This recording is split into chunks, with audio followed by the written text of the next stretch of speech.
Estamos probando por las dudas. Buenas tardes, ¿escuchan todos bien? Ya, ya todos están escuchando.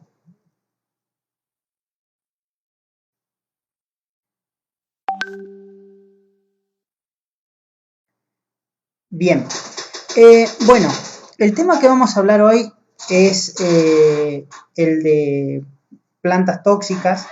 Primero quiero agradecer a los organizadores por haberme invitado justo en este día que se cumplen 59 años de la fundación de la apertura de nuestra FABE. Agradecerles que se hayan acordado de mí para en esta ocasión invitarme y poder hablar un poquito de este tema que hace bastante tiempo venimos un poco abordando o investigando y contarles un poco al respecto. Una cosita, todas las preguntas que tengan las van poniendo en comentarios porque yo no estoy pudiendo ver, digamos, qué es lo que ustedes ponen o preguntan y me las van a pasar al último para que yo pueda contestarles. En principio, quiero contarles, yo trabajo aquí, van a ver ahí en Salta, en INTA Salta, y pertenezco a la red de laboratorios regionales de INTA de diagnóstico, que tenemos una serie de laboratorios de sanidad animal, en los cuales en algunos funcionan los servicios especializados de diagnóstico. Nuestro laboratorio es este, y trabajamos, bueno, como les decía, a partir del año 2013 comenzamos con un servicio de diagnóstico veterinario especializado con el objetivo de identificar y monitorear enfermedades regionales, entre ellas las plantas tóxicas, y de ahí sale toda esta información que ahora les voy a intentar justamente abordar en esta presentación. ¿Por qué hablar de plantas tóxicas? Es lo que uno primero se pregunta, ¿no? En general las plantas, lo que conocemos sobre plantas tóxicas es bastante pobre en lo que respecta a las pérdidas que ellas producen. Tenemos algunos datos estimados, muy estimados en general. Ustedes recuerden que en las plantas en general lo único que se contabiliza son las muertes. Hay mucha información que aún carecemos, como es todo el tema de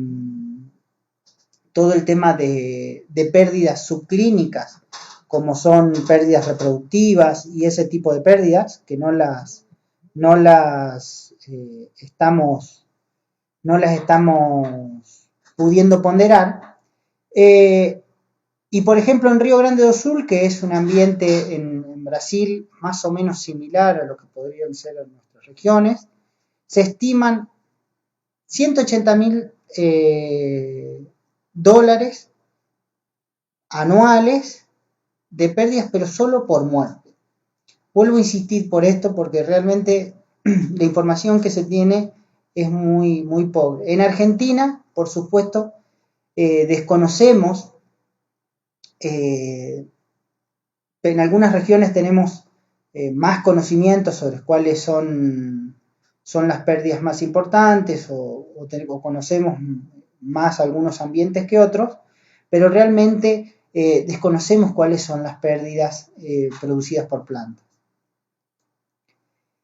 Tenemos algunas aproximaciones, este es un trabajo que se llevó a cabo en INTA Balcarce, de Juan García, en donde él hizo un estudio retrospectivo del año 2000 a 2013, en donde se trabajaron con un N de 1263 casos, y ustedes ven que acá las causas tóxicas son más o menos del 21%.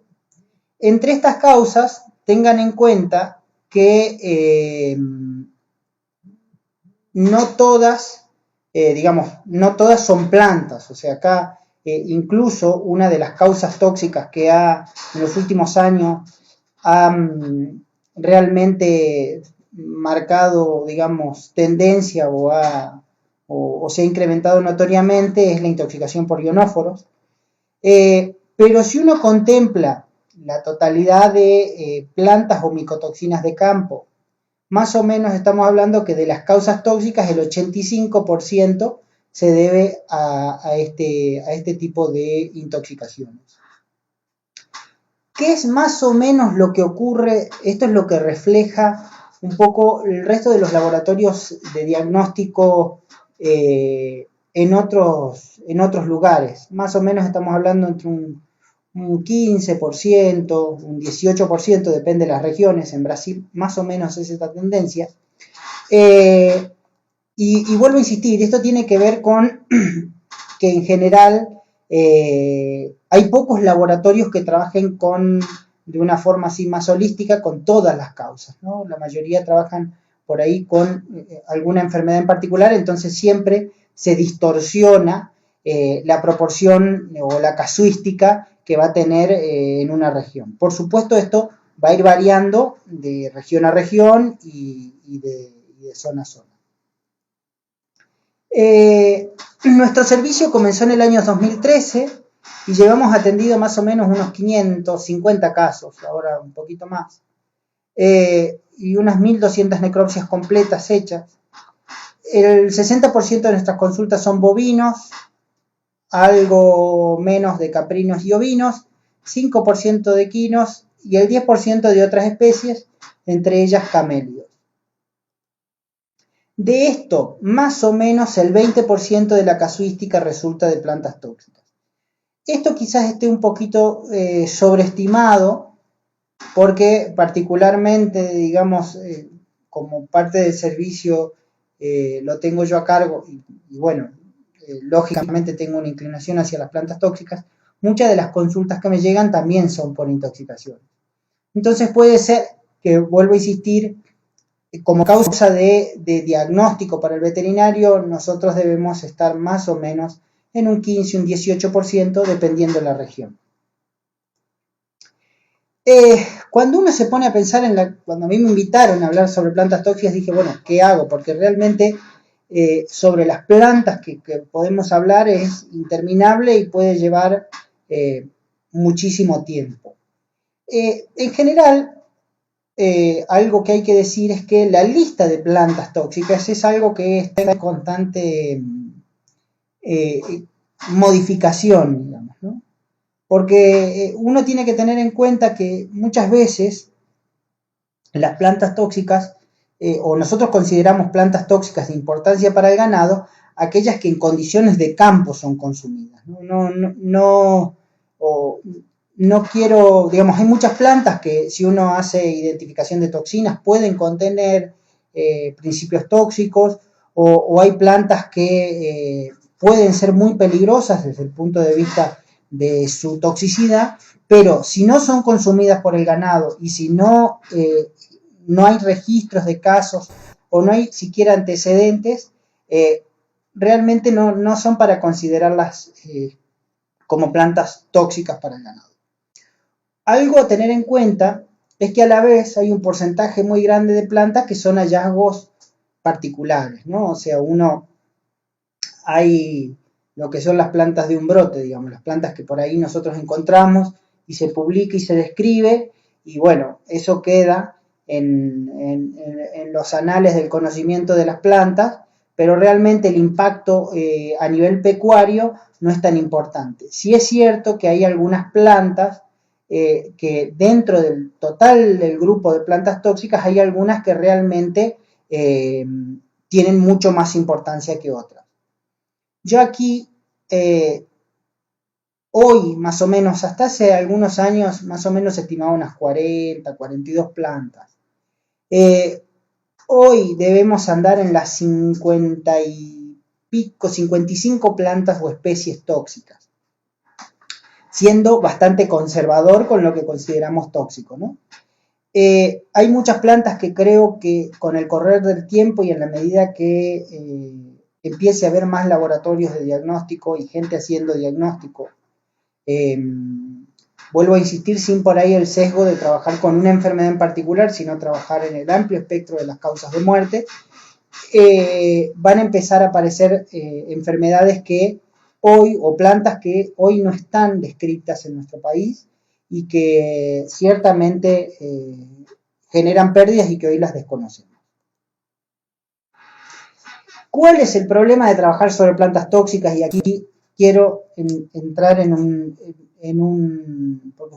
digamos, quiero antes de entrar en las plantas que elegí para tratar con ustedes, quiero contarles un poquito cuál es la situación del conocimiento de las plantas tóxicas. En general, las plantas tóxicas siempre se han llevado pocos fondos para su estudio, por diversas razones. Una de ellas es que en general nunca hay demasiado apoyo privado para el estudio de plantas, porque muchas de estas, digamos, no hay intereses como puede ser la venta de un antiparasitario, la venta de una vacuna o la venta de algo en particular, ¿no? Otro dato importante es que los estudios experimentales son caros. Es muy común que el trabajo con plantas, como estamos en etapas en donde hay que conocer aún mucho la toxicidad de algunas especies, lo ideal es trabajar con las especies en las que se sospecha que la planta es tóxica. Es muy frecuente que a veces quienes trabajan desde otras disciplinas de la investigación intenten probar plantas tóxicas o que se sospecha como tóxicas en especies muchas veces de laboratorio sin resultados adecuados o en la especie no adecuada, ¿no? Entonces esto hace de que realmente esas plantas en esas condiciones no se comporten como tóxicas, ¿no? Y eso realmente uno ve muchos trabajos que por ahí se sospecha de una planta tóxica y la prueban en ratones sin antes haberla probado en la especie filtro, en la especie que se sospecha que es tóxica, que si es el bovino debiera ser el bovino, y si es el equino debiera ser el equino, y así sucesivamente. Con lo cual imagínense que como estamos aún con muchas plantas que no las conocemos adecuadamente, lo ideal sería empezar por las especies que a nosotros nos importan. En nuestro caso, bovino, equino, los animales de producción, con lo cual imagínense que un ensayo experimental de intoxicación en bovinos, por ejemplo, es realmente caro. Y además, bueno, hay poca conciencia de su importancia, fundamentalmente por el desconocimiento, digamos. Hay muchas plantas que realmente desconocemos qué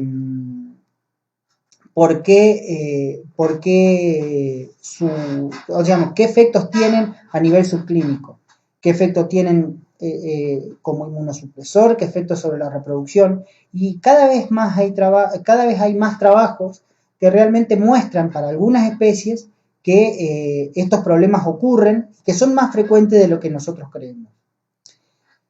Otro tema no menor es que son problemas regionales, no son problemas a nivel nacional, normalmente están restrictos a una región en particular y dentro de esa misma región o dentro de esa misma provincia suelen involucrar a una única región o a un único ambiente.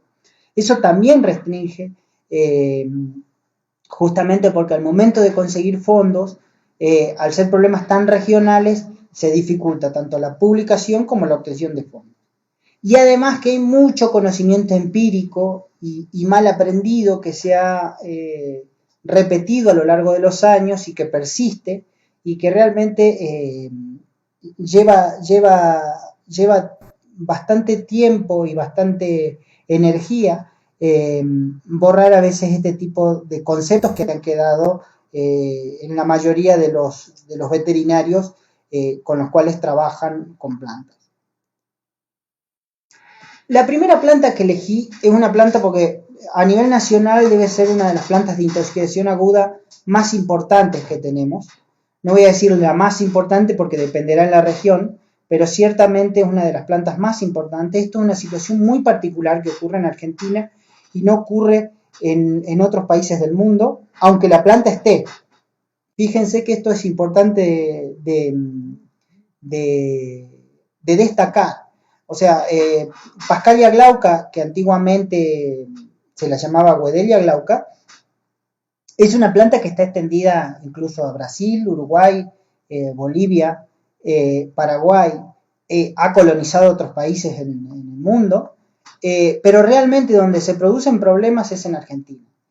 Hay un solo caso natural diagnosticado en Uruguay, creo que es del año 2011, por Rivero, y después solo un caso experimental también en Brasil, pero experimental, y después no hay casos de esta planta en otros países fuera de Argentina, o por lo menos en la bibliografía o en lo que uno busca a nivel internacional no encuentra reportes de esta intoxicación.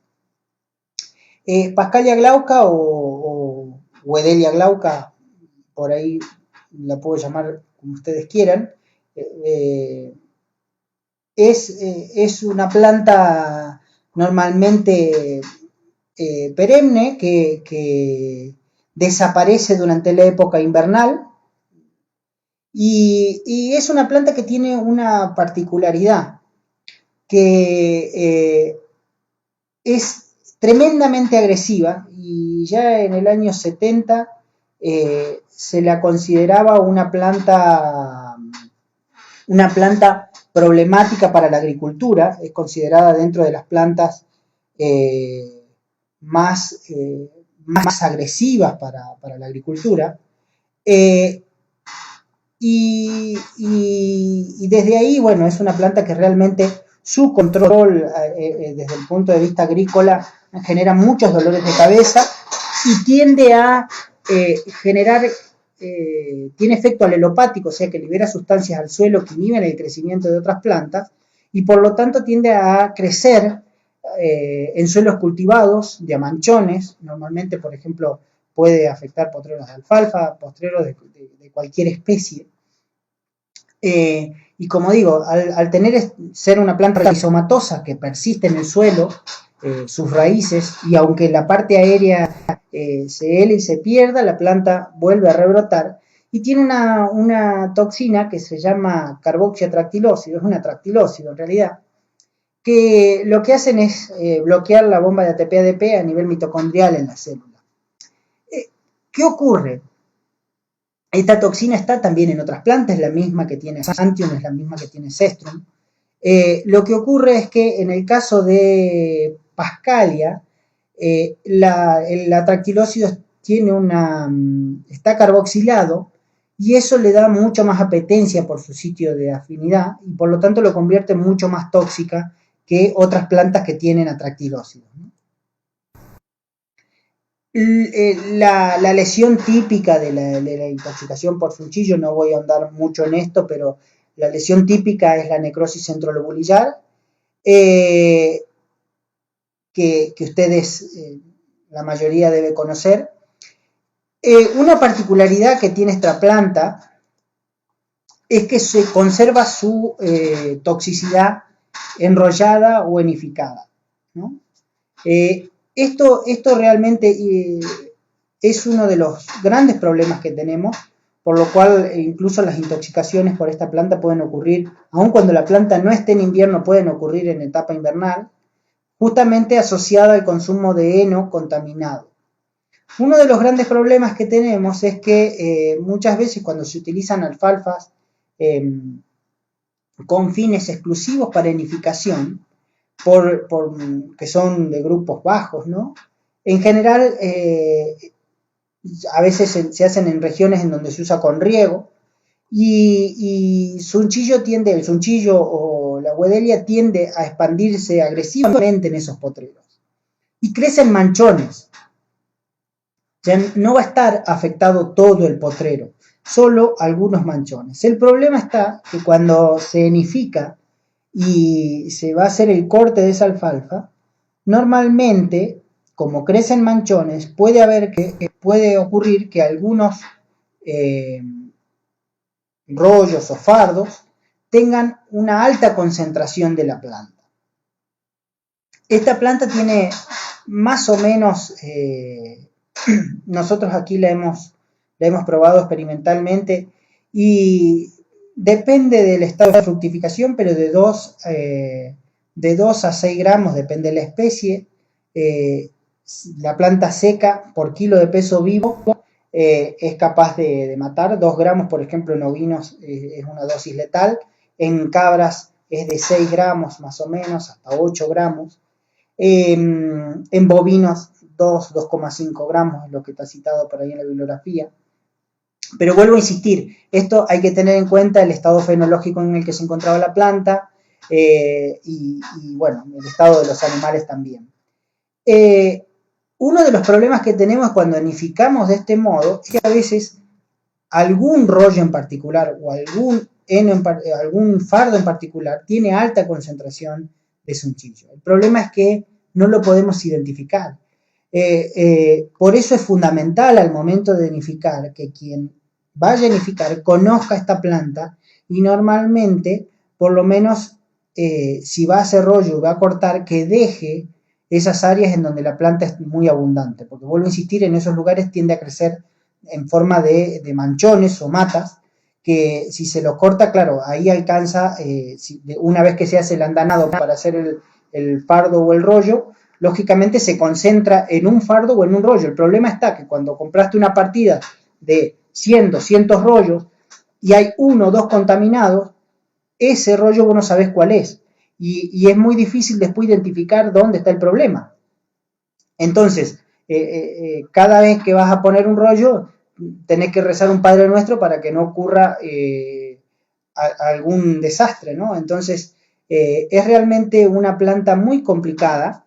Yo digo que particularmente sunchillo es de las plantas que más susto genera, ¿no? O sea, susto y con razón. Aquí yo tuve un caso hace algunos años en donde un productor compró un lote de vaquillonas puras, certificadas, con preñez certificada y 4 toros de bozal, y cuando trajo los animales, llegaron, los largó un piquete que estaba al lado de la casa y se empezaron a morir los animales y finalmente creo, no recuerdo bien ahora realmente, pero creo que quedaron 2 toros y 2 vacas, una cosa así, ya que se frustró el inicio directamente de la cabaña. Ya que esta planta, si bien puede no ocurrirte el problema, si te ocurre, es de las plantas que realmente desequilibra la economía del sistema de un modo muy importante. Y por eso llama mucho la atención.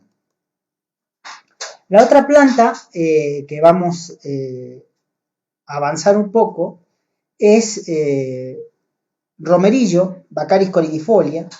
Baccharis coridifolia es una de las plantas que más conocidas. O sea, imagínense que la toxicidad de Baccharis se conoce desde el 1600, o sea, cuando los españoles empezaron a colonizar, realmente era de las plantas que complicaban mucho, porque traían el ganado y se moría intoxicado por Baccharis.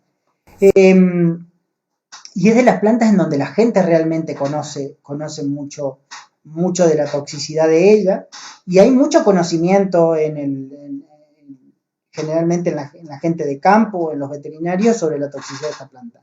Conocimiento que es real y hay conocimiento mal aprendido, ¿no?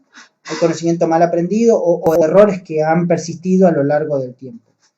Esta es una planta perenne, una planta que persiste, una planta dioica, en donde el sexo masculino y femenino están divididas, o sea, hay plantas machos y plantas hembras, por decirlo de algún modo, y que de acuerdo a su estado fenológico, lógicamente su toxicidad varía mucho.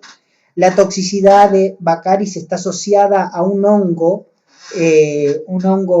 simbiótico que es Myrotecium, que produce tricotecenos macrocíclicos, distintos a los tricotecenos de las micotoxinas de almacenamiento, ¿no? Estos son macrocíclicos que está siempre presente, o sea, la planta, cuando hay romerillo, hay Myrotecium, entonces siempre la planta es tóxica, o sea que esta asociación es constante, no es que puede o no estar el hongo asociado a la planta. Respecto a, como les decía, la toxicidad de ella varía mucho. Su toxicidad es netamente gastroentérica. Aquí yo les voy a mostrar unos casos en cabras. Es de las plantas más potentes con respecto a toxicidad. En bovinos más o menos estamos hablando de 0,5 a 1 gramo por kilo de peso vivo es capaz de producir la muerte. No sé si todos alcanzan a ver el video. Lo que se ven es animales con cólico, puede haber o no diarrea, mucho dolor abdominal. En el caso de las cabras, normalmente incluso pueden haber mucho dolor que gritan o balan por el dolor. Y mueren muy rápidamente. O sea, normalmente esto ocurre entre 8, 10, 12 horas después del consumo. Si se llegó a la dosis tóxica, es que ocurre la muerte digamos, normalmente con muy mal pronóstico, ¿no? O sea, casi no hay tratamiento. La lesión por excelencia, y esto es algo que tienen que tenerlo en cuenta, fíjense, este es un rumen intoxicado experimentalmente, y lo único que ven es un enrojecimiento general de la mucosa. No se ven demasiadas lesiones. No esperen encontrar sangre suelta en el rumen. A veces con lesiones mucho más sutiles que esto, ya la toxicidad es importante. Todo eso va a depender de la dosis. Los tricotecenos tienen un efecto cáustico sobre la mucosa y lógicamente esto va a depender. Si estamos hablando de un ternero, la lesión por sobre todas las cosas va a estar en cuajo y en intestino. Lo mismo en prerrumiantes va a estar en el estómago o en el intestino, y lo mismo en monogástrico. En cambio, en rumiantes la lesión se concentra sobre todo en rumen, pero puede llegar a afectar cuajo o incluso intestino. La lesión es una lesión casi indistinguible de la lesión que se puede encontrar en una acidosis ruminal aguda. Lo único que uno ve es esta degeneración, esta ruminitis química, ¿no?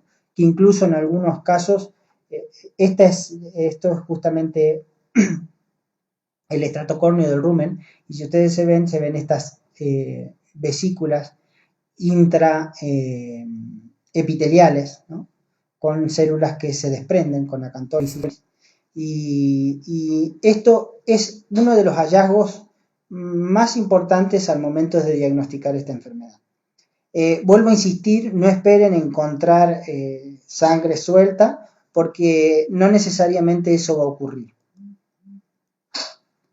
La otra planta que vamos a hablar es duraznillo blanco o Solanum glaucophyllum. Solanum glaucophyllum debe ser de las plantas tóxicas más importantes que tenemos en la región centro de nuestro país y en el litoral. Lo que pasa es que su toxicidad es crónica. Y realmente eso hace de que genera el efecto Inodoro Pereira. No sé si se acuerdan de una viñeta de Inodoro Pereira que que le dice a mi dieta estamos mal pero acostumbrados. Bueno, esa es la realidad. Lo que ocurre con el duraznillo blanco es que la toxicidad es extremadamente frecuente o es muy extendido, pero realmente como los casos o las consultas son infrecuentes porque la gente está acostumbrada, rápidamente es capaz de distinguir un animal intoxicado con duraznillo blanco, se acostumbra a ello y bueno, listo, lo cargan y no se puede ponderar las pérdidas que realmente produce, pero son enormes. Incluso más allá de los casos clínicos, estamos hablando de los problemas subclínicos de infertilidad. Está probado que, por ejemplo, la vitamina D, que es, digamos, tiene derivados de la vitamina D, el duraznillo blanco, tiene efectos de los más diversos o de los más variables que ustedes crean. Los receptores BDR, que son los receptores de vitamina D, están relacionados a un montón de funciones orgánicas y realmente desconocemos gran parte de lo que ocurre con esta planta en lo que respecta a fertilidad, en lo que respecta a inmunidad, en lo que respecta a un montón de factores que, vuelvo a insistir, deben generar pérdidas y aún no las conocemos. En un trabajo del año 72, si mal no recuerdo, 68, uno de los primeros trabajos que digamos, a nivel de prevalencia, fueron a ver a frigorífico vacas, terneros y vaquillonas y se encontraron que entre el 40 y el 50% de los animales en la cuenca del Salado tenían lesiones de enteque. Hoy no se han repetido esos estudios, o sea, realmente no tenemos trabajos nuevos sobre esto, así que no sabemos realmente qué es lo que pasa, como a nivel de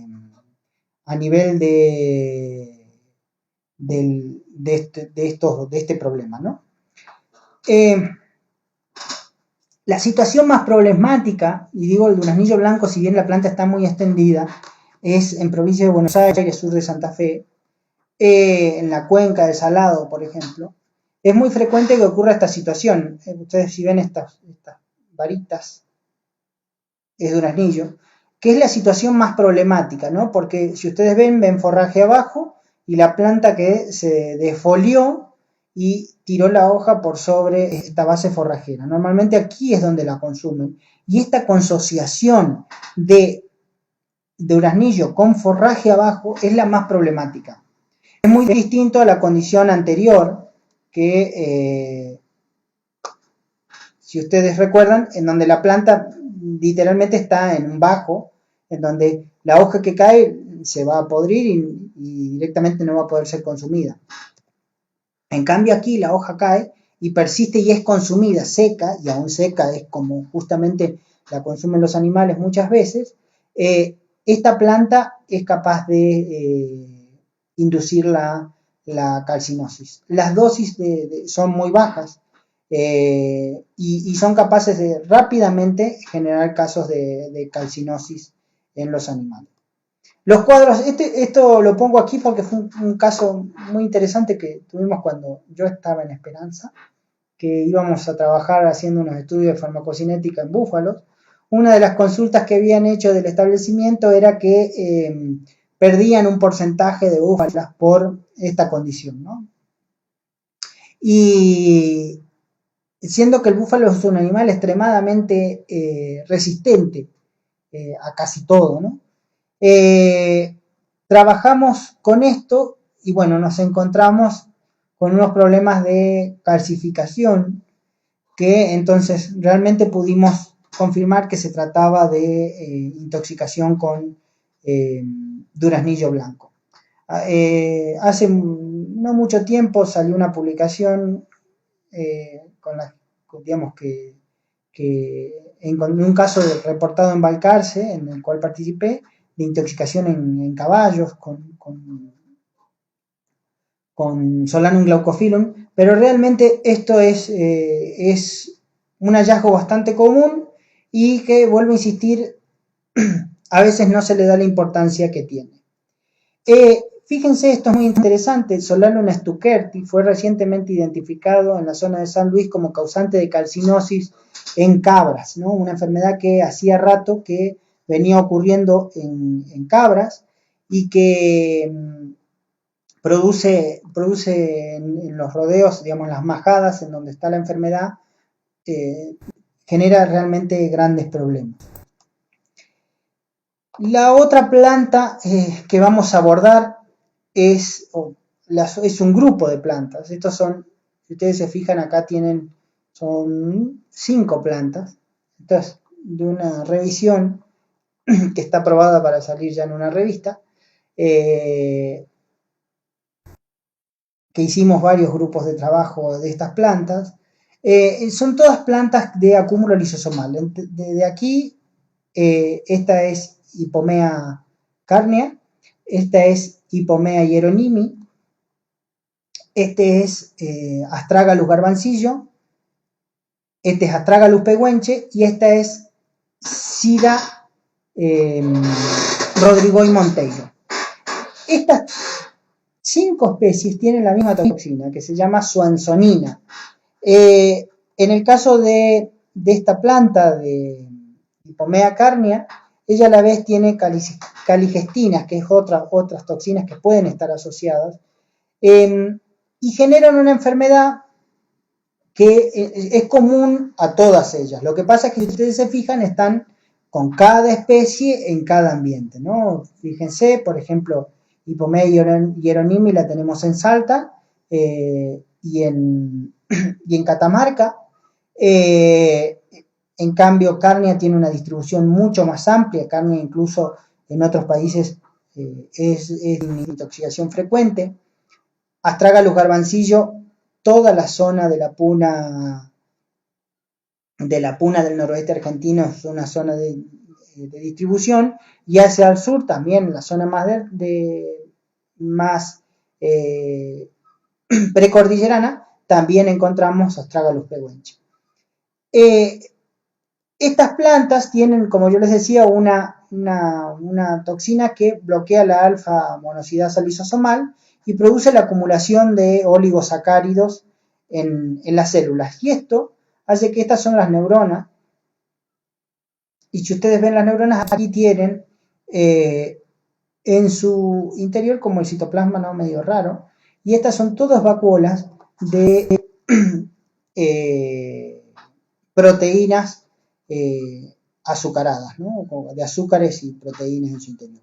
Eso se marca.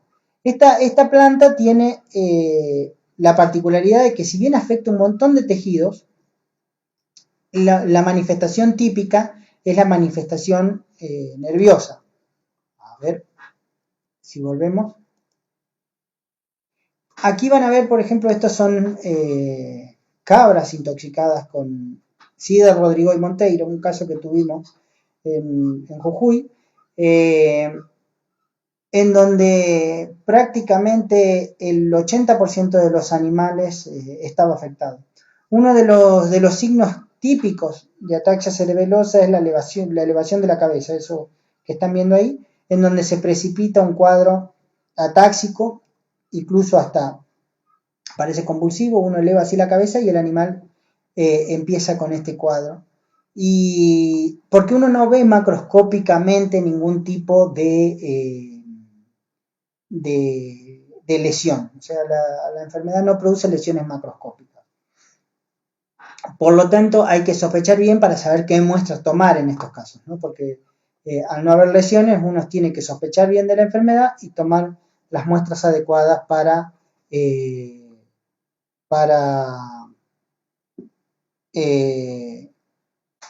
histopatología.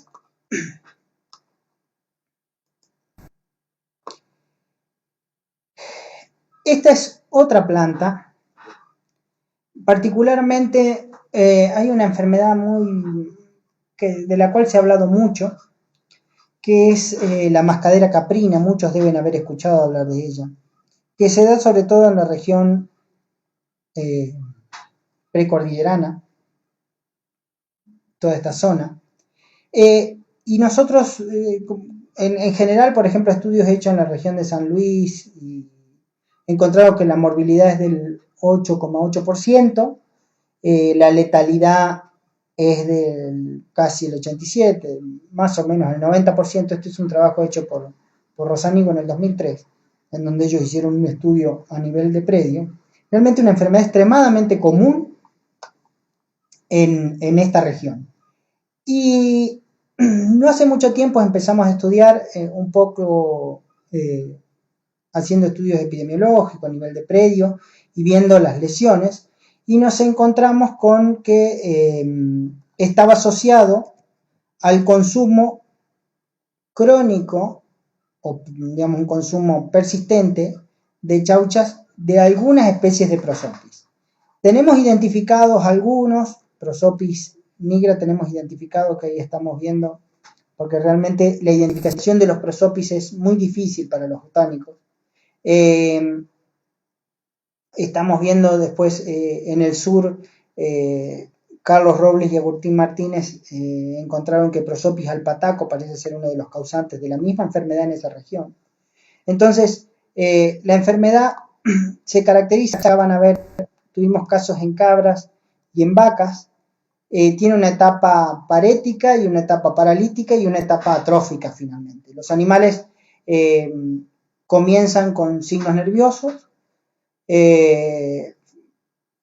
fundamentalmente empiezan con estos movimientos automatizados de la boca, ¿no? De movimientos de masticación como automatizados. Incluso en la vaca esto se ve. Los animales tuercen la cabeza, rotan la cabeza para poder mantener la comida, pero un porcentaje, entre un 20 y un 25% de los animales, de acuerdo a la severidad del cuadro, sobre todo esto se ve solo en la vaca, nunca lo vi en la cabra, quedan con la lengua afuera. Incluso hacen este síndrome de la base, en donde directamente la mandíbula queda como suelta, ¿no? Y en el caprino, acá voy a volver un chiquito, una de las cosas que se suele ver es que pierde licor ruminal, ¿no? Licor ruminal por la boca.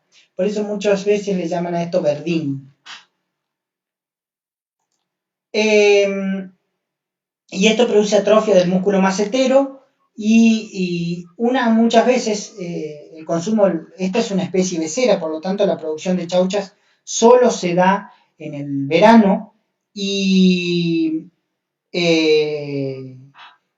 normalmente esto queda acumulado muchas veces, como la lesión se da durante el momento de consumo, ya empieza a haber problemas, aunque no sean visibles. Muchas veces uno, 5 o 6 meses después del consumo de chauchas de algarroba, puede encontrar la semilla. Vuelvo a insistir, esto yo no quiero ser alarmante porque realmente la algarroba es un alimento fundamental. El algarrobo justamente en quechua le llaman taco, porque realmente se considera el árbol por antonomasia, el árbol más importante, digamos, el padre de los árboles, por decirlo de algún modo. Realmente sus frutos son un alimento invalorable, lo que pasa es que hay que saberlo usar. Con Prosopis juliflora, que es un Prosopis que produce problemas idénticos en el norte de Brasil y en México,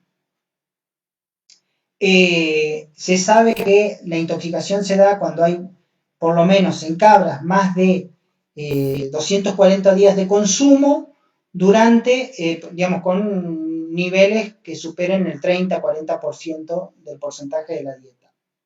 Ahora, aún desconocemos mucho, yo creo que esta también puede darse desconocemos porque todas las reproducciones experimentales que se hicieron por consumo continuo. Lo que desconocemos es si la administración por pulsos y en altas dosis de la chaucha es capaz de reproducir el mismo cuadro. Porque si fuera por un consumo continuo, 240 días, por ejemplo, en la cabra, eso es poco probable que se dé en la naturaleza, ¿no? Porque la chaucha dura muy poco tiempo en el ambiente. Pero bueno, es una planta que la estamos estudiando y que estamos avanzando. Varios grupos la estamos trabajando cada uno con su especie en el país y intentando conocer un poco más al respecto.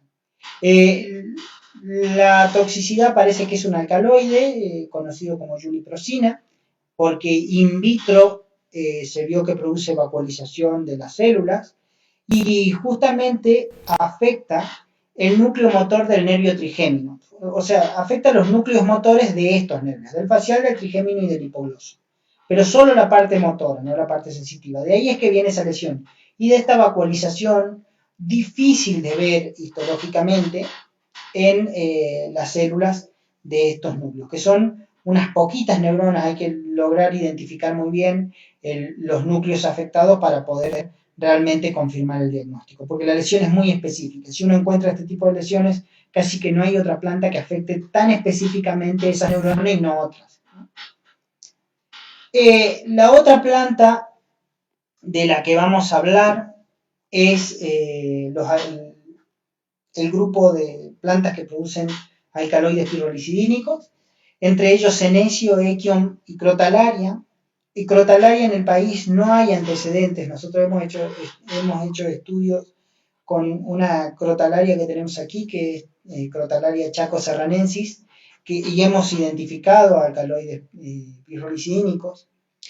Equium, realmente los casos registrados de Equium son muy particulares porque debe haber factores que desconocemos aún de la presencia o la cuantificación de los alcaloides en esta planta o la acumulación de los alcaloides en la planta, porque muchas veces vemos praderas totalmente invadidas por Equium y realmente no hay problemas. Y otras veces la planta produce problemas. Vuelvo a insistir, son normalmente hallazgos muy particulares los casos con Equium.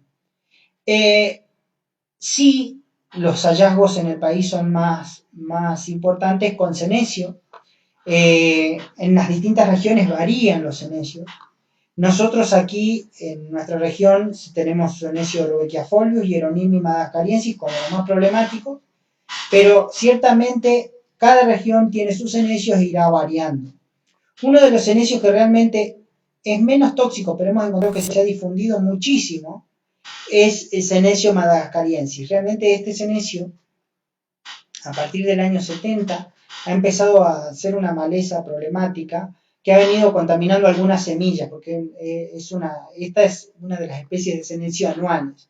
Y realmente vemos con cada vez más frecuencia la abundancia que tiene en ciertas regiones, ¿no? Cómo la planta se ha adaptado, se ha naturalizado en los ambientes, con lo cual es esperable que tengamos problemas, ¿no? Con algunas especies que empiezan a colonizar ambientes. En Uruguay, Senecio oxyphilus, que estuvo trabajando con su tesis doctoral, con su tesis de maestría, Juan García, él encontró que realmente era la planta por lo menos más importante, y es interesante ver cómo ha ido ganando espacio con el tiempo esa planta. Bueno, lo mismo creo que acá van a ir ocurriendo, dependiendo de las regiones, con cada especie.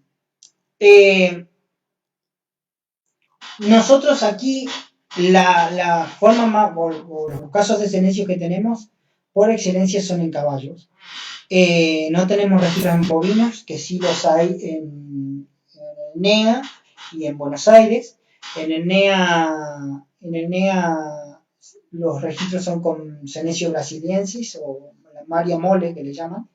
Y en Buenos Aires hay registros con otras especies más específicas de la provincia, ¿no? Es muy frecuente a nosotros aquí en nuestra región, muchas veces nos llamaban porque a veces las tropillas o gente que cría caballos pierden un 10 o un 15% de su tropilla producto de una enfermedad que recién ahora la hemos diagnosticado. Son animales que normalmente empiezan a perder peso, tienen esta postura todo el día, caminan un andar vacilante, sostienen el alimento y lo mantienen en la boca, pero no lo degluten. Dejan de comer y entonces mejoran un tiempo y luego desmejoran.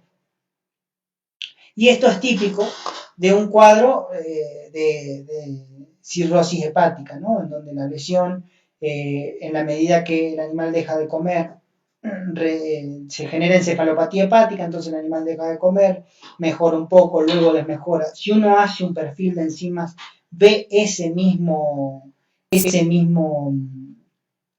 progresión, las enzimas empiezan a elevarse progresivamente, sobre todo la gamma GT,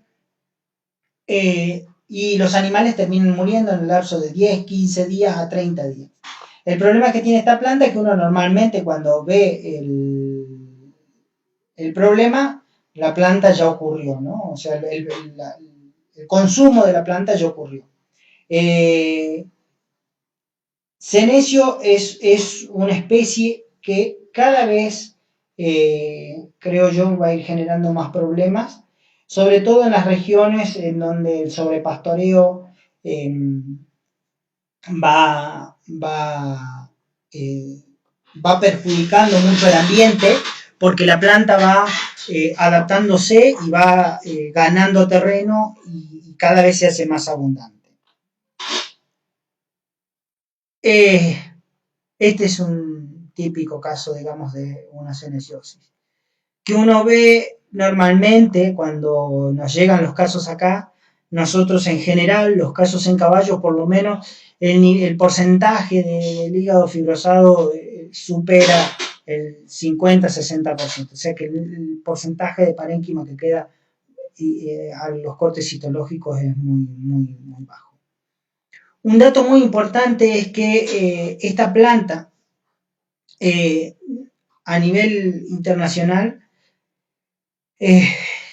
se está evaluando porque realmente se han visto efectos sobre la salud pública, sobre todo por considerarse a veces una especie melífera, ¿no? Las abejas parecen que llevan los alcaloides a la colmena y quedan residuos de alcaloides pirrolicidínicos en la miel. Por lo tanto, hay varios países que ya están chequeando el nivel de alcaloides pirrolicidínicos en la miel y restringen el ingreso de miel, digamos, es un requerimiento para la venta de miel, ¿no?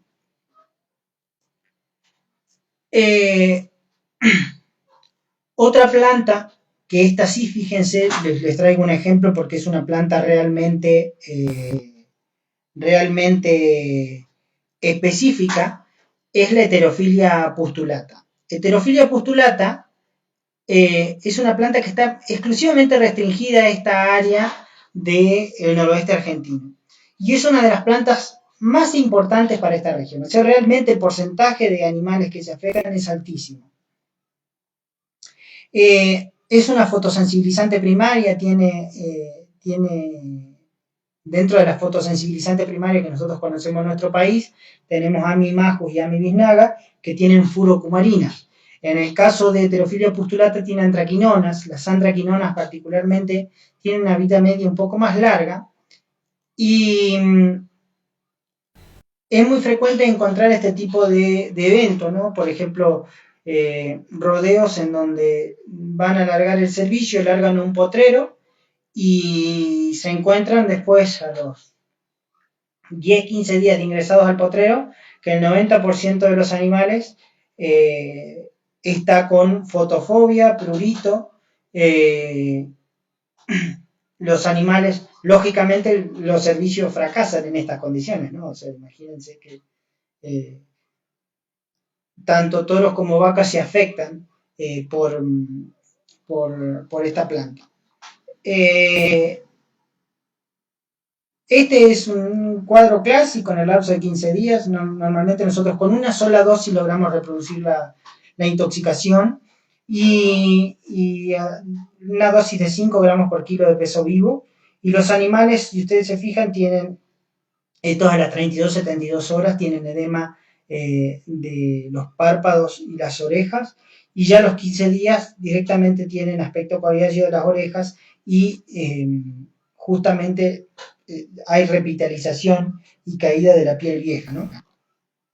Si uno mira esto al microscopio puede encontrar incluso que ya a los 15 días encuentra, no quiero entrar mucho en detalle, pero encuentra lesiones hasta pseudocarcinomatosas en la piel. Tal es así que hay registros en Europa en donde hablan que algunas especies fotosensibilizantes pueden predisponer al cáncer de piel, ¿no? O sea, pueden realmente actuar como predisponentes para los carcinomas de células escamosas en piel. Por último, esta creo que ya es la última especie que vamos a tratar, es la intoxicación por helecho. Esta debe ser de las plantas más importantes en la región en la que esto está, ¿no? En nuestra región, si ustedes se fijan en el noroeste argentino, va desde, prácticamente sigue lo que conocemos como yunga, baja desde Bolivia y se mete como una cuña atravesando Jujuy, Salta, Tucumán y llega un poquito hacia Catamarca. En estas regiones encontramos algunas especies de helechos. Los helechos son especies extremadamente adaptables. Si ustedes recuerdan, una de las particularidades que tienen estas plantas es que no florecen, sino que su reproducción es, digamos, tiene una reproducción asexual a través de rizomas y después tiene una reproducción sexual a través de esporas, ¿no? Que son esta disposición de las esporas, esto en el embés de la hoja del helecho. Si ustedes se fijan, estos son los soros, ¿no? Los soros, que es esa agregación de esporas en el borde del margen del helecho. Esto es importante. ¿Por qué digo esto? Porque es importante para la identificación de la especie.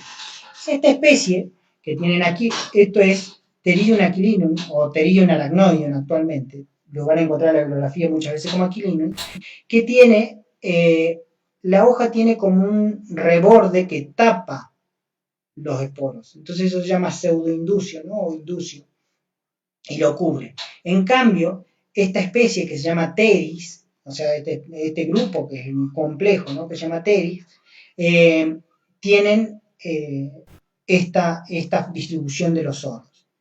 Esto es importante a la hora de describirlos, pero estas plantas tienen unas toxinas que se conocen como taquilócidos.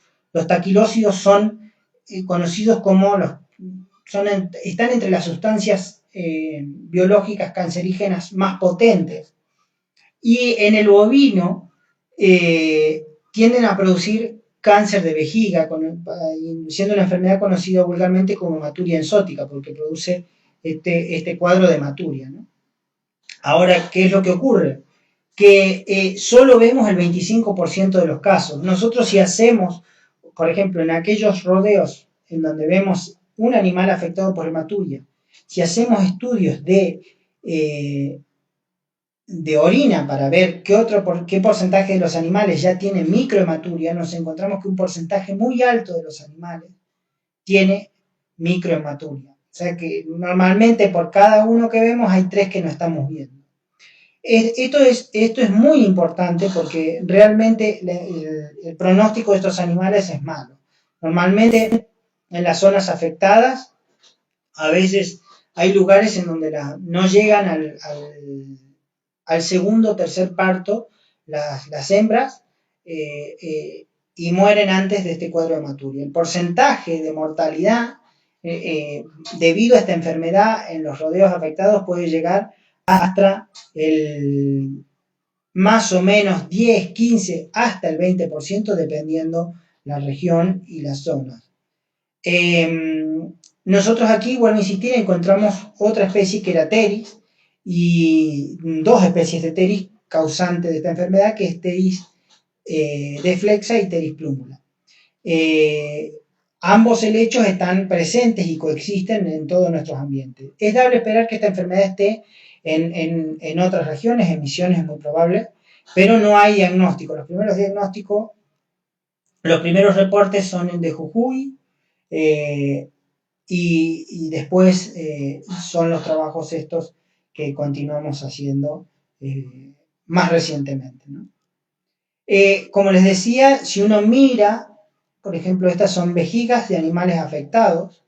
Uno de los hallazgos más importantes es el incremento del grosor de la vejiga. Estos son, trabajando con un grupo de 60 y pico de animales afectados versus otros 50, 60 animales sin afectar. Si ustedes se fijan, este es el grosor de la vejiga. El grosor de la vejiga de un bovino normalmente es de unos 4 milímetros.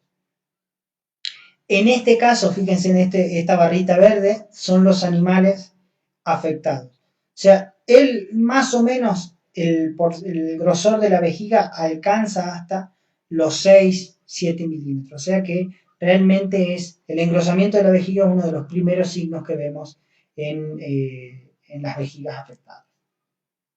Ya creo que me estoy extendiendo un poquito. La otra planta que les quiero contar es Sena occidentalis. Sena occidentalis debe ser una de las plantas más importantes de toxicidad más importante de nuestro Chaco semiárido. Se caracteriza por tener estas vainas que apuntan así, para arriba, y normalmente las semillas es una planta extremadamente eficiente en su reproducción sexual. Las semillas pueden contaminar otras semillas, por ejemplo el sorgo, e incluso la semilla es extremadamente tóxica, es mucho más tóxica que el resto de la planta. Puede afectar aves, puede afectar cerdos, consumiendo semillas contaminadas con Sena occidentalis. Esto es lo frecuente que ocurre a veces en los corrales en nuestra región, que se tapan de Sena occidentalis y entran los animales y ocurre esta situación. Y después pasa de que nos encontramos, o la consulta frecuente es animales que no se paran, que toman agua, comen, se alimentan, tienen normotermia, todo bien, pero no se paran. Este es el hallazgo clásico de la intoxicación por esta planta. Dependiendo de la dosis, puede ser más agudo o menos agudo el cuadro. Esto es lo típico, ¿no? O sea, puede haber la aparición de animales directamente muertos si la dosis es muy alta. O puede haber animales atáxicos que están todavía con lesiones musculares que no los llevan al suelo, pero en la mayoría de los casos los animales terminan en el suelo y son animales que el empleado normalmente del campo te dice, toma agua, come, se alimenta bien y todo, pero no se para. Y eso se debe que fundamentalmente produce esta lesión muscular, normalmente son lesiones, necrosis musculares masivas, ¿no? De las grandes masas musculares. Eventualmente afecta al corazón, nosotros los vemos en casos muy severos, y en esos casos agudos a veces se suele ver la mioglobinuria, ¿no? La mioglobinuria. Y en esos casos a veces logramos identificar las semillas en el contenido ruminal de la planta. ¿Cómo es el control de las intoxicaciones? Y ya con esto voy a ir terminando. Esencialmente tenemos normalmente métodos de control tradicional, que es la exclusión espacial, o sea, que queden las áreas donde la planta está restringida por un alambre o por lo que sea. La eliminación mecánica o química, eso depende en las regiones, es posible o no. Realmente, vuelvo a insistir, por ejemplo, en Cuenca del Salado se ha avanzado mucho con el control químico, han desarrollado incluso maquinaria para el control químico de duraznillo blanco. Otro punto importantísimo es el uso de semilla controlada, porque el uso de semillas de bolsa blanca a veces eso trae especies que no queremos al establecimiento. Es el caso de Senecio madagascariensis, ¿no? Él ha ingresado con semilla no controlada. Otra posibilidad es la nidificación y el ensilaje, todo eso depende de la especie, ¿no? Hay especies que conservan su toxicidad nidificada, por ejemplo, Pascalia glauca, y hay especies que se ensilan y pierden su toxicidad, por ejemplo, Brachiaria. Brachiaria, que es una forrajera, pero es una forrajera que en algunas circunstancias puede acumular algún hepatotóxico que se pierde la toxicidad al ensilarse. Otra posibilidad es la generación de aversión alimentaria condicionada. Eso solo lo vemos o sea, el único caso que hay registrado es en Romerillo. Y vuelvo a insistir, acá es donde quizás haya más folclore. Los trabajos, los trabajos de aversión alimentaria condicionada solo lograron reproducirse aquellos en donde se dio el romerillo o el Baccharis caridifolia a subdosis, o sea, pero se tuvo que dar oralmente, tuvo que haber consumo de la planta. El sahumado, o sea, esto de quemar de sahumar los animales o el refregar en el morro, realmente su eficacia es relativa y va a depender de un montón de factores, como son la presencia y la abundancia de la planta, el hambre de los animales, o sea, un montón de factores. Pero realmente a nivel experimental, el único que generó aversión es el consumo a niveles de subdosis, ¿no? O sea que hay que darlo a la mitad de la dosis tóxica. Hay algunos trabajos hechos de vacunación con esporas en el caso del hecho, pero no han dado buenos resultados. No han dado buenos resultados. Hay que olvidarse de esto. Por lo menos no hay ahora trabajos que hayan generado buenos resultados. Después sí hay adaptación de la flora ruminal. Esto sí hay trabajos hechos y hay muy buenos resultados, por ejemplo, en el caso de leucaena, ¿no? Que incluso se comercializan los inóculos para degradar la mimosina y se inoculan los animales para el consumo de leucaena leucocéfala. Después hay fenómenos de adaptación hepática. Esto, por ejemplo, se puede utilizar, hay experimentos hechos con Crotalaria retusa en Brasil o con senecio, sobre todo en el ovino. El ovino adquiere cierta tolerancia a los alcaloides pirrolicidínicos, lo único es que dura muy poco tiempo, dura unos 15 días la tolerancia. O sea que si la dosis es progresiva, yo puedo lograr cierta tolerancia. La selección de animales resistentes, esto se vio en braquiaria. Braquiaria, en los lugares en donde se usaba la braquiaria de modo frecuente, los animales de esa región no desarrollaban la enfermedad, pero cuando se introducían animales nuevos se generaba el cuadro. O el control biológico, por ejemplo, esto aprovechando la adaptación hepática, por ejemplo, se puede utilizar los ovinos para controlar senecio en los lugares en donde hay abundancia. Esto se ha probado en Brasil y más o menos hay varios tipos de trabajo, ¿no? Pero más o menos hablan que con media cabeza de ovino por hectárea en lugares, en campos mixtos, se logra controlar la expansión del senecio. Hay trabajos de una cabeza hasta 2 a 3 cabezas, 3 cabezas ya eliminan directamente el senecio del campo. Así que pueden ser alternativas. Y después el control integrado, que implica utilizar todos estos mecanismos para intentar abordar la problemática. Finalmente, existe una gran diversidad de ambientes y plantas capaces de afectar el ganado. Aunque no sepamos, es probable que las pérdidas por plantas sean cuantiosas a nivel nacional. Los problemas de plantas tienden a ser problemas locales, o sea que la sumatoria de plantas es el problema. Pero los problemas tienden a ser, los de una región no son iguales a los de otra, por eso el desarrollo de la ciencia a nivel local es muy importante, de los laboratorios de diagnóstico a nivel local es extremadamente importante. Y que aún desconocemos mucho de los problemas de toxicidad por plantas y hongos asociados a ellos. Así que bueno, les agradezco. Aquí en esta foto hay muchas de las personas por las cuales yo estoy trabajando en plantas hoy, que me impulsaron y que hoy me sostienen, ¿no?, para trabajar en plantas. Así que mi agradecimiento a ellos. Ahora voy a intentar responder a las preguntas. Permitan que me las mandaban por acá. Voy a ir mandando. Me preguntan. Me están preguntando acá por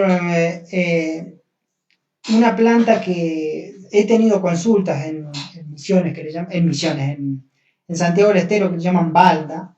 Realmente no tenemos antecedentes de toxicidad experimentales de la planta. Todo lo que hay es de registros y nadie tampoco, no hay ni registro ni en el país, ni, y nosotros acá nos han mandado la planta, hemos intentado reproducirla en cabras, que es la especie que nos dijeron que es donde se, se generaba la intoxicación y no logramos reproducirlo. Con esto no quiero decir que no sea tóxica, sino que, bueno, en las condiciones en las que nosotros probamos no lo fue, quizás la dosis y demás, no logró reproducirse la enfermedad. O sea que por lo pronto para mí, digamos, faltan evidencias para considerarla tóxica. Hay que explorar otras posibilidades.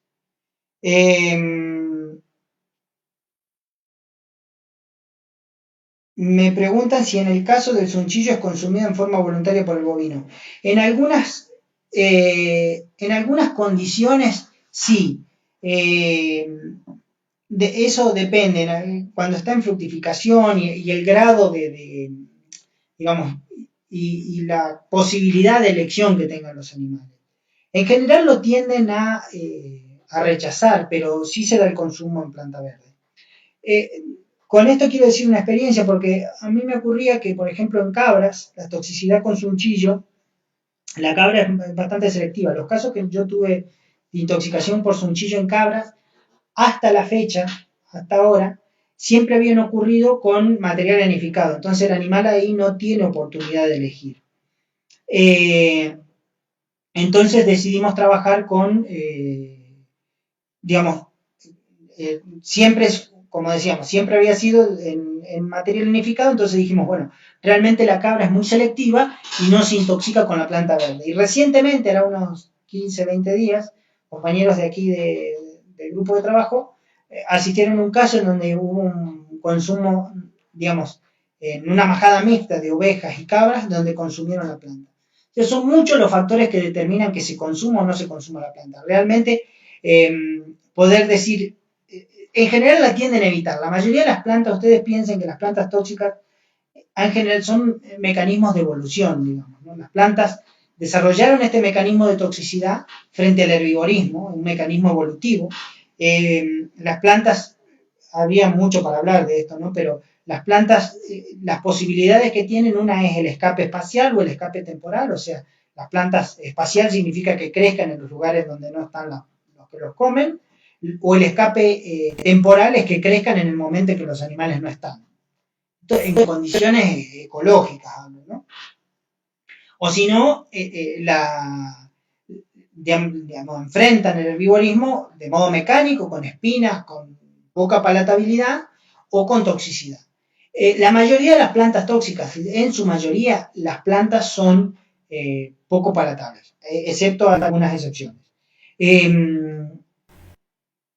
Así que los animales, teniendo oferta, tienden a rechazarla, pero si son forzados, la consumen. O sea, por lo menos en el sunchillo eso es lo que ocurre. Ahí me preguntan después por el romerillo. Siempre se asoció el consumo de agua como desencadenante de los efectos. No, no tiene nada que ver, digamos, realmente por qué ocurre eso no tiene nada que ver. Sí, el agua puede tener efectos en que a veces si los animales llegan con mucha sed al establecimiento y se meten a un corral en donde haya romerillo,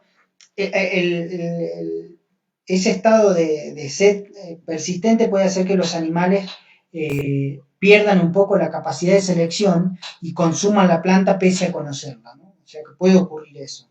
Pero no hay una asociación entre el consumo de agua y el romerillo. Es muy común que muchas veces digan, bueno, no le des agua para que no se muera si comió romerillo, ¿no? Si comió la dosis adecuada, se va a morir. Si no, se salvó, pero no es por el consumo de agua. Eh,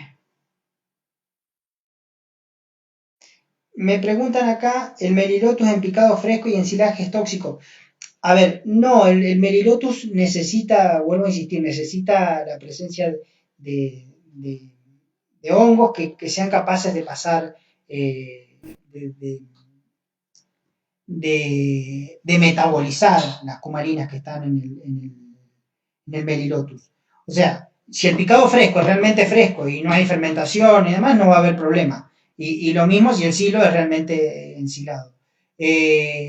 La mayoría de los casos que yo conozco, que no son muchos, hay un solo caso en los últimos años registrado por INTA Balcarce, fueron con heno. Tampoco conozco muchos casos en donde hagan silo con Melilotus, pero no debería ocurrir siempre y cuando exista una buena fermentación. Eh, bueno, acá me preguntan que algunas intoxicaciones. A ver,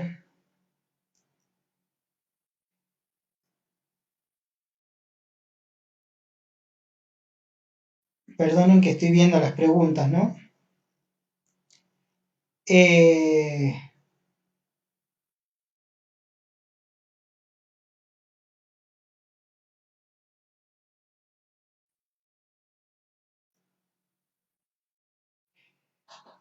Ahí me preguntan sobre, en vacas con campos con duraznillo, disculpen, no voy a poder responder a todas las preguntas, pero me preguntan si hay tratamientos con las vacas con duraznillo, o sea, entecadas, las vacas intoxicadas con duraznillo blanco. Realmente, hasta la fecha, a ver, no hay nada experimental o que haya dado resultados. Suelen aparecer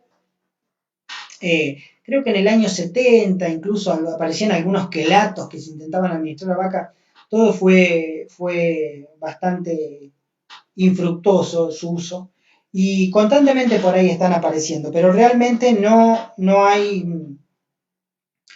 por lo menos yo conocí un tratamiento efectivo y que haya sido probado, realmente no tengo conocimiento, digamos, para el tratamiento con las vacas con enteque. Eh,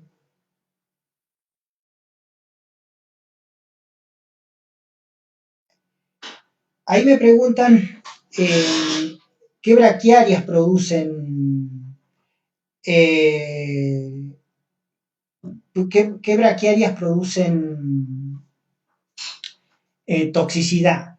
Y bueno, las braquiarias varían mucho de acuerdo a las variedades, ¿no? No todas las braquiarias son tóxicas. La toxicidad de braquiarias está sobre todo hecho en decumbens, si mal no recuerdo, porque los casos que hay de intoxicidad de braquiaria registrado en el país, conozco solo uno, que no sé si lo publicó Raúl Marín, que es con mulato, que es un híbrido, que es un híbrido entre decumbens y brisanta, pero realmente la toxicidad de braquiarias depende mucho las variedades. Hay variedades que son poco tóxicas y variedades que son más tóxicas. No todas son iguales. No sé si estoy respondiendo a la pregunta. Eh,